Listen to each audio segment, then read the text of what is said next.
Hi, Amy McKinty back to continue reading The 57 Bus, a true story about two teenagers, Sasha and Richard, both from Oakland, California. Right now we're learning about Sasha. We're learning about their life and how they identify as agender. And so one of the adjustments for me, and probably for you too, was the use of the pronoun they rather than he or she when referring to Sasha. So we're learning Sasha's story right now. The petition. All school meetings at Maybeck are held every Wednesday in the sanctuary of the Presbyterian Church downstairs. Students sprawl in the pews to hear musical performances, make announcements, and sometimes hear a guest speaker. One day in March of junior year, Sasha mounted the semicircular stage and announced three things. 1, I'm Sasha and I identify as agender. 2, it's important to respect people's preferred pronouns, and if you're not sure what those are, you should ask. 3, I'm petitioning the White House to recognize non-binary gender. Anyone can start a petition on the We the People website at whitehouse.gov requesting that the federal government address a problem or a change of policy. If a petition gets enough signatures within a 30-day window, the White House will issue an official response. Sasha's petition read as follows. Legal documents in the United States only recognize male and female as genders, leaving anyone who does not identify as one of these two genders with no option. Australia and New Zealand both allow an X in place of an M or an F on passports for this purpose, and the UK recognizes MX, pronounced mix, as a gender-neutral title. This petition asks the Obama administration to legally recognize genders outside of the male-female binary and provide an option for these genders on all legal documents and records. To Sasha's astonishment, the petition garnered more than 27,000 signatures. That would have been enough to trigger an official response from the White House were it not for a petition circulated a couple of months earlier asking the White House to build a Death Star like the one in the movie Star Wars. After the Death Star petition got more than 34,000 signatures, the White House raised the number of signatures required for an official response from 25,000 to 100,000. Still, 27,000 signatures wasn't too shabby. That was 27,000 people reading and agreeing with my words that I had written, Sasha said. That felt pretty great. Clipboards. At the end of the school year, Sasha went to Sequoia Elementary School, where Carl worked, to help pack up his kindergarten classroom for the year. As they boxed up books and folders and unpinned words from the word wall, Sasha noticed the pair of clipboards parents used to sign their kids at the end of the day. One clipboard was marked girls, the other was marked boys. What about the kids who aren't either one? Sasha asked. Which clipboards do they go on? It's a logistical thing, Carl explained. I want to have clipboards on both sides of the door so there isn't a big line. It's just easier that way. He couldn't imagine that kindergartners would care about gender one way or the other. In August, when Carl returned to his classroom to set up for the new school year, he unpacked the clipboards from the box where Sasha had stowed them. As he hung them up on their hooks by the door, Sasha's comment came back to him. Would it really be that hard to divide things up some other way? Using a black Sharpie, he wrote new labels for the clipboards, A through M and N through Z. It was a little thing, easy enough to change, he decided. 3 years later, Carl's classroom included a boy who sometimes liked to dress as a princess and a girl who talked about maybe being a boy someday. Turned out Sasha was right. Carl said, kindergartners don't want to be pigeonholed. Best day ever. Best day ever. It was a trademark Sasha phrase, as in, that was the best day ever.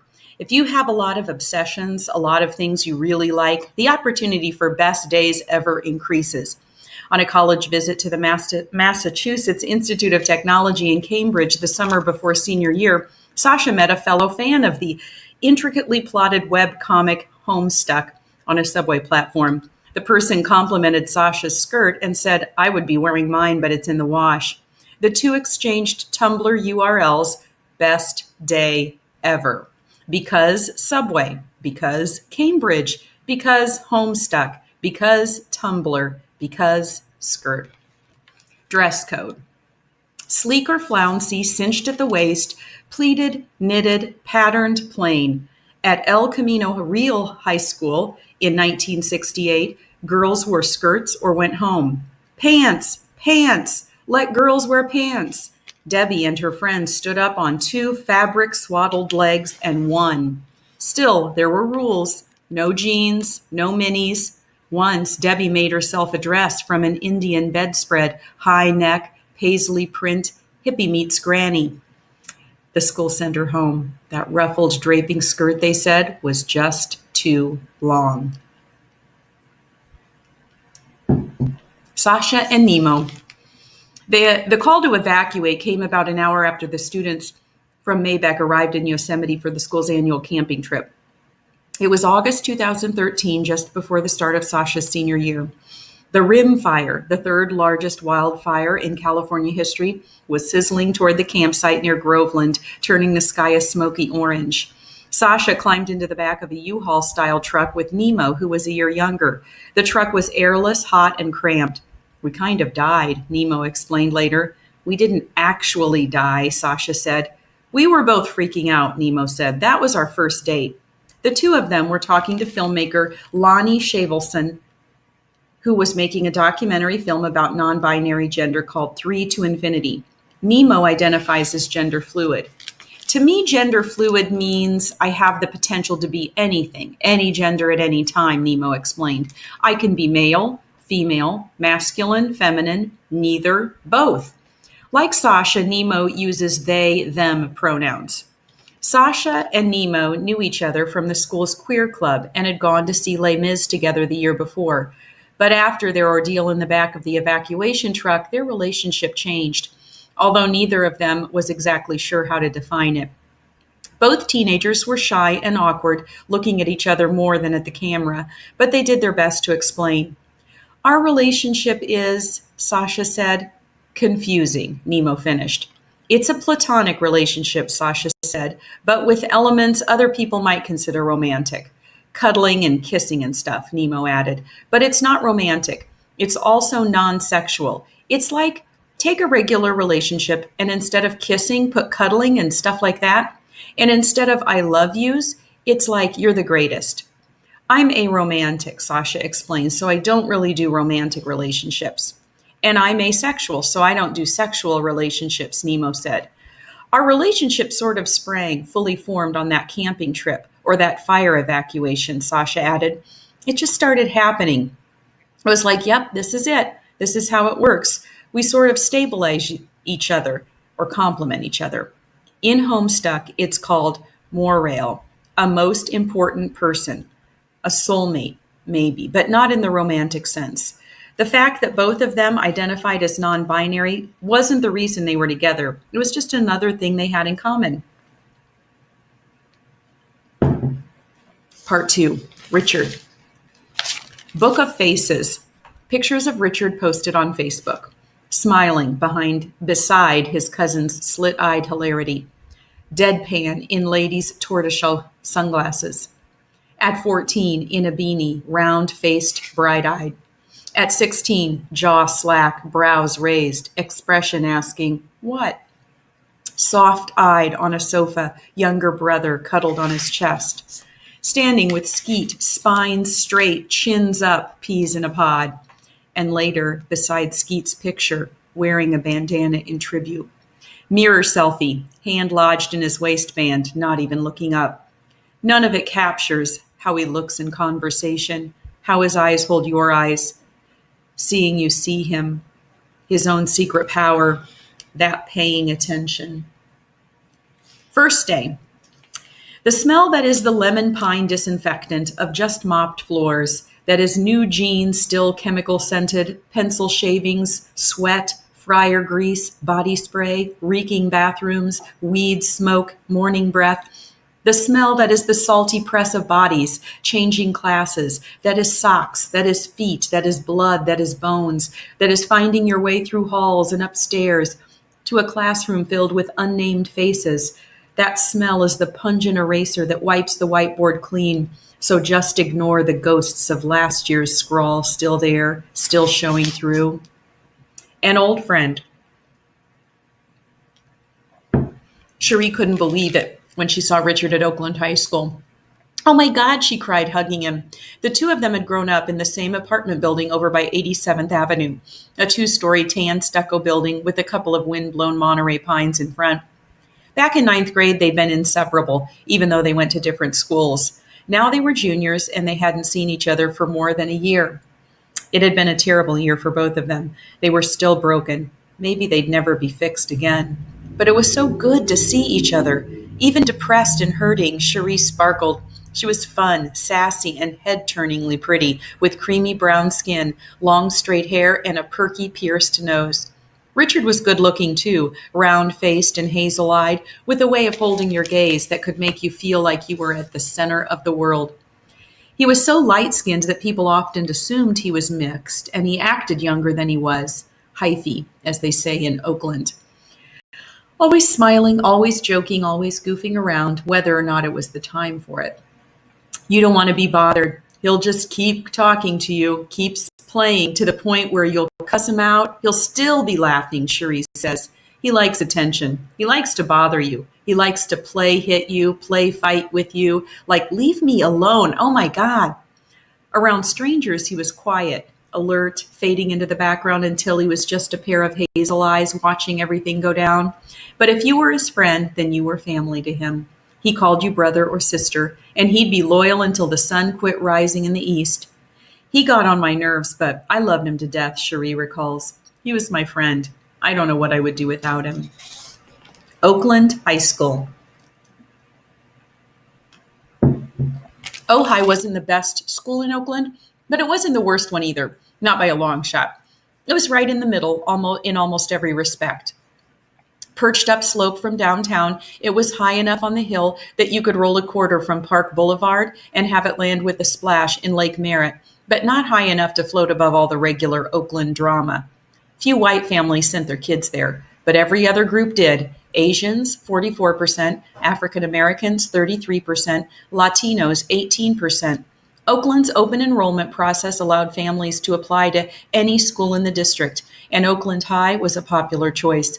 Kids traveled from all over the city, north, east, and west, leaving behind their neighborhood skirmishes for a school they hoped might be a little safer, a little saner than the one closer to home. There was a security guard posted at the front gate to keep the craziness out, but there was plenty of craziness to be found inside. Some of it you had to look for, but some of it was hard to ignore. A girl trying to slit her wrists in the bathroom, a fight in the hallway, students shouting, running, sobbing, rumors about who got shot and who hooked up, who was looking for whom, and what they'd say when they found them. You could steer clear of it, though. Plenty did. There were AP classes and academies, public health, visual arts, environmental science. There was an African American male achievement program to mentor Black boys. There was an on-site wellness center with counseling, health, and academic support services. There was football, baseball, basketball, track, as long as you could keep your grade above a 2.0. The finish line was marked with a cap and gown and a march across the stage. That year, 2/3 of Ojai students made it. You could get there if nothing knocked you down, but life had a way of sticking its foot out, sending you sprawling. And then you were part of the other 1/3, hanging in the hallways instead of going to class, or just drifting away altogether, away from school, away from that march across the stage, into a future that was as hazy as weed smoke. Of course, you rarely notice when you come to the fork in the road. It just feels like another day. A day when you didn't go to school because you were sick, or your baby sister was sick, or you didn't study for that test, so why bother taking it?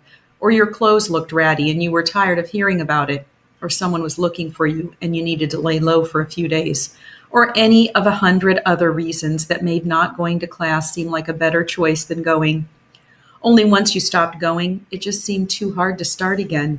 Days rolled into weeks, weeks into months, and then at some point you realized you'd entered the future, the one you never planned on, the one where everything was going to be that much harder. Miss Caprice.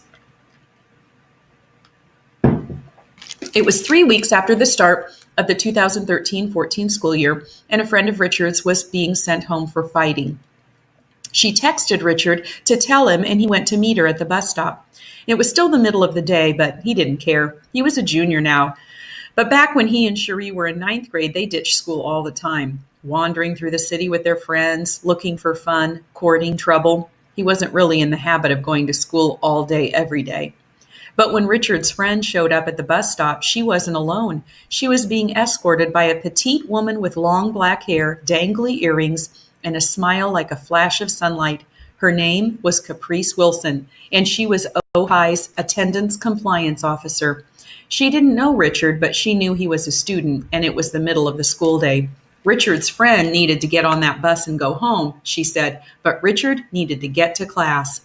Richard followed her back to school, peppering her with questions. Who was she and what did she do?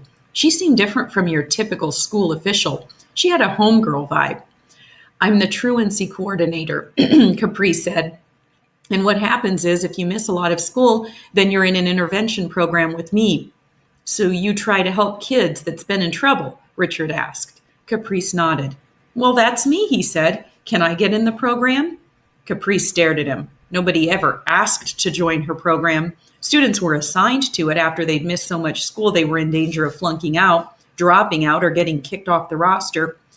She wasn't exactly trying to fill slots either. At a school with 1,875 kids, she had a caseload of some 800 chronically truant students. And if she was lucky, she'd be able to work with 275 of them in the course of a year.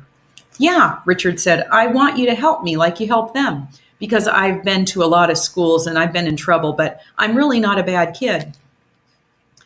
Back in her office, Caprice looked up Richard's transcript. He was already a junior, and her program was meant for freshmen and sophomores who are easier to get back on track than juniors and seniors, but it was clear he needed help. His grades were poor, his attendance spotty.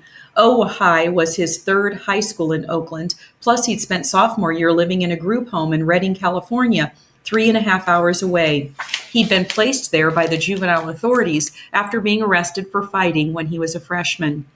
Next time they talked, Caprice told Richard that if he worked with her, he'd have to learn a new set of rules.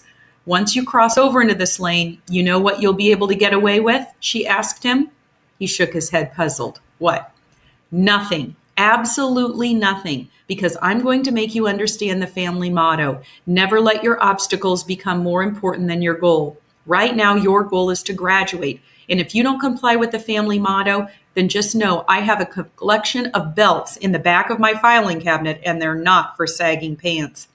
Richard laughed. I understand, he said, and grinned. The Princess of East Oakland. Caprice Wilson came of age in East Oakland in the 1980s, when crack cocaine was just hitting the streets. For users, crack meant poverty. Whole lives stripped down like a stolen car, the parts sold off to pay for their next hit. But for dope dealers, crack meant power and respect. Fat wads of paper money, gold chains and gaudy jewelry, fancy cars. Everything was in the moment, Caprice says. No one thought about how it would affect our children. When she was 14, she saw a boy on a bike playing chicken with a car at the corner of 82nd Avenue and MacArthur Boulevard. The boy rode up close to the car, trying to freak out the driver. The driver swerved and tried to hit him. The boy on the bike dodged away and crashed into the curb, jumping over the bike and landing on his feet, grinning. Dang, did y'all see that? He asked. He almost hit me. His name was Lil Jerry, and he was 13. Caprice fell for him on the spot. The regard was mutual. Soon they were talking on the phone every night. When Caprice went to his house for the first time, his sisters told her Lil Jerry couldn't stop talking about her. That's how she knew she was his girlfriend. Lil Jerry had been claiming East Oakland's 69ville gang since he was 5 or 6 years old. He'd started out earning petty cash by ironing and rubber banding wrinkled money from dice games, and then moved up in the organization. But even after he grew up to be 6'2", he was still known as Lil Jerry. By age 15, he was carrying around backpacks full of money. Too young to have a driver's license, he was already wealthy enough to own 4 or 5 cars. He liked to go to Las Vegas to watch the fights, wearing fur boxers and a long mink coat. 69ville was led by Felix Mitchell, who controlled much of the West Coast heroin market. He was arrested on federal charges in 1983 and sentenced to life in prison 2 years later. 14 months after that, he was stabbed to death by a fellow inmate at Leavenworth Penitentiary. His funeral made the national news. The casket, conducted through the streets of Oakland on a horse-drawn carriage, followed by a procession of 4 Rolls-Royces, 10 white limousines, and an assortment of Cadillacs and Lincolns. Thousands of Oaklanders lined the streets to watch the 8-mile parade. Caprice's mother wouldn't let her go. She didn't know that it was too late to worry about Mitchell's bad example. Violence skyrocketed after Mitchell's death as other gangsters battled for a piece of his turf, as well as the increasingly lucrative crack trade. Year by year, the number of murders climbed steadily, from 114 in 1987 to 165 in 1992. The corpses weren't evenly distributed throughout the city, though. They were clustered on the east and west sides of town. East Oakland, in particular, was awash in crack, blood, and bullets. Caprice was living too fast a life to stay at home, so she moved in with her stepsister's family. One of the girls' chores was to clean guns. When boys came over, Caprice and her stepsister would be sitting at a table with brush, rod, and cloth, expertly taking the guns apart, spinning the barrels, polishing the grips. A visitor would have to be pretty slow not to get the message. These girls were not to be played with. Little Jerry called her Caprice Classic after the car. He owned one of those, too. She got a bit part in a Jim Belushi movie called The Principal, and little Jerry called her a movie star. She knew everybody, and everybody knew of her. Little Jerry Cooper's beautiful, smart-alecky girlfriend. By the time I got to be 18 or 19, I thought I was like the Princess of East Oakland, she says, because 69ville was the gang that had all the hype. It was the most feared.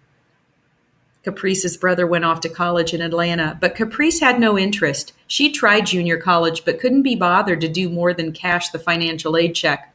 When her brother handed her an application packet for Clark Atlanta University, she threw it away. No way she was giving up her East Oakland status just to go to school. Then an acceptance letter arrived in the mail. Her brother had filled out the application for her and mailed it in.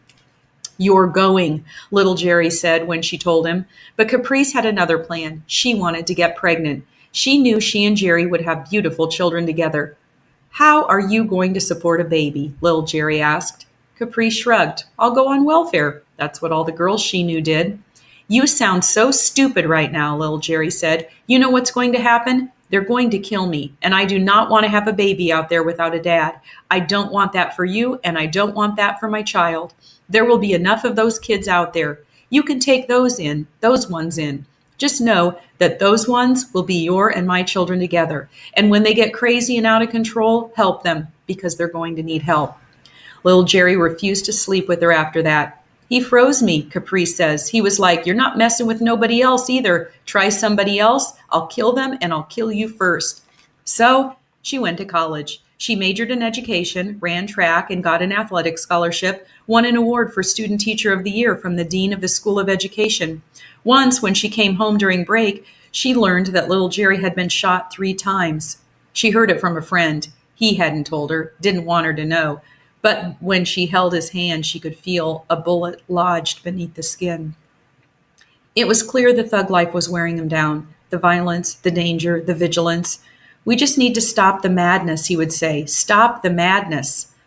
He drank too much, smoked too much weed. He began dressing like he was a blue-collar worker, jackets from UPS and Home Depot, a back brace like he had a job in a warehouse. He was 24 years old. In their world, that made him practically an old man. One day, he got into a conversation with an elderly woman who lived on 89th Avenue, a couple of blocks from his house. She wouldn't go outside because of all the drug dealing in the neighborhood, but she told him she wished she could have flowers in her front yard.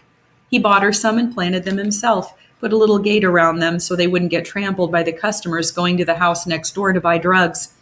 Paid attention every time he passed her house on the way to the store, which is why he had to say something when he saw one of those drug customers take a shortcut across the garden. "Man, did you see the fence was there?" he asked. "Why would you walk across the flowers? Just walk around. She growing some flowers." "I don't give an F about them flowers," the guy said. He didn't know who Lil Jerry was, just some guy in a puffy jacket. "Why you gotta be like that? Just respect her flowers." Now it was a challenge. "F them flowers," the guy said. "I'm gonna come back and shoot this place up." And he did, or someone did. Within hours, little Jerry was gunned down on the sidewalk. Caprice had just left a few minutes before. She'd been talking with little Jerry about what she was going to make for dinner. He said it sounded good. She promised to save him some. Afterward, two things stuck in her mind. One was how neat the shooting had been. It wasn't one of the ones where blood went everywhere. There wasn't even a stain on the sidewalk. The other was how nobody on the block saw who did it. It wasn't like they were pretending they hadn't seen, the way people did when they didn't want to get involved. It was more like that bit from the Men in Black movies where bystanders have their memories erased. It seemed to Caprice like little Jerry must have wanted it that way. I don't want anybody to retaliate, she imagined him saying. I just want to leave. I'm ready. The killing, like so many in East Oakland, was never solved. That experience, it really grew me up and taught me a lot about life, she said 20 years later after little Jerry's murder. Just appreciating the moment and doing the most you can do, to help somebody else. Within a year, she had her first job as an elementary school teacher in East Oakland.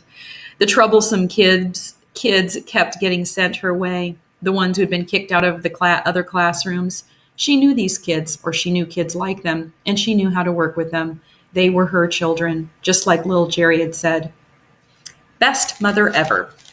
At Oakland High School, Caprice served as a surrogate mom to the kids who needed one the most, the ones who had trouble just getting to school every day. Some of them, like Cherie, even called her mom, bringing her their grades, photographs, and artwork to hang on her wall, and writing her apologies when they ran into trouble. Her tiny office was papered with these missives. From son Oscar, I love you, Mom, read one.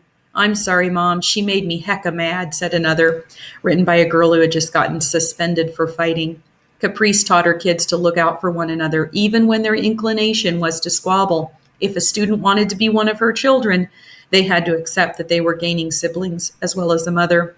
We're family, she told them. This is your sister. This is your brother. You have no say in the matter. On her walls, she posted the family slogan, never let your obstacles become more important than your goal. The goals, go to class, get your grades up, graduate, stay out of jail, survive.